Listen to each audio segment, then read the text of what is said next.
does involve identification with others. It does involve understanding others. It does involve caring for others, and it does mean that we view others and feel others as worthy.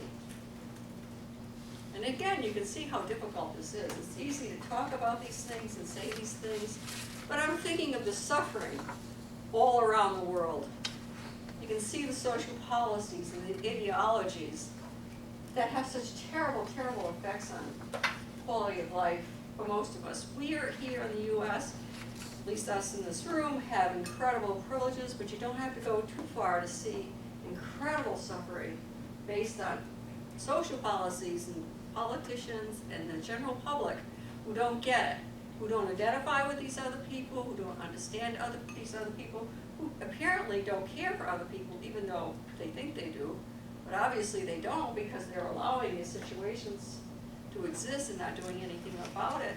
And a lot of people think some people really are worthy.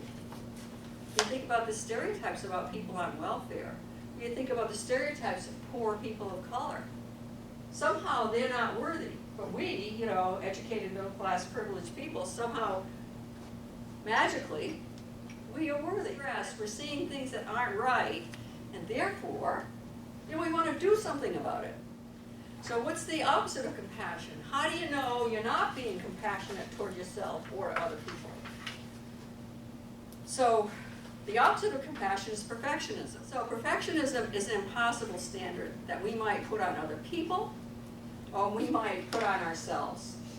And if we're perfectionistic, chances are we get angry at ourselves when we don't reach these unrealistic standards, and then we don't feel respect for ourselves. You know, the opposite of compassion does include also unworthiness. We may feel, and we may, because we think other people are unworthy, we abandon them. There are just zillions of examples.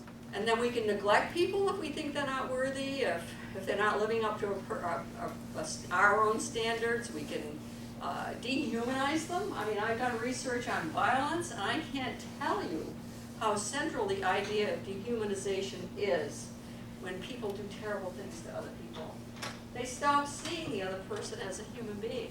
You know, she's a whore, she's a bitch, you know, and all the disparaging terms that you have of people of other races that aren't your own. I mean, all of a sudden that's not a human being anymore, I can do what I want. So all of that, I can do all the mean, cruel things that I want. So these things are related to compassion. Now, compassion, there's an international movement called the Compassion Project, and their basic principle is the Golden Rule. And you know what that is.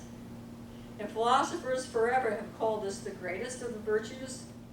And there's a rabbi who, I think he lived about 100 years into our era, the Common Era. And people asked him, you know, what's the meaning of Hebrew Scripture? And he said, do unto others as you would want others to do to you. The rest is commentary.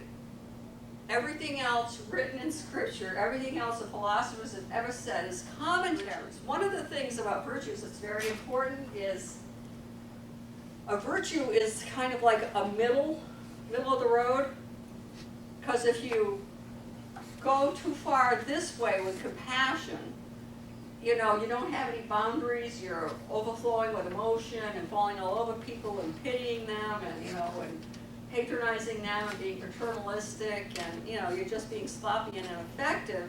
And the other side is disregard.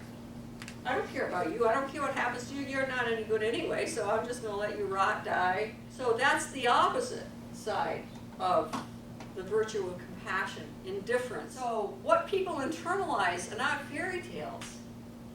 What they're internalizing are belief systems that are as old as human beings. And there's always been a tension between the beliefs that we are worthy, we are good, we are lovable, and you are unworthy, you are bad, you don't deserve anything. The Dalai Lama says compassion is a necessity, and it's not a luxury.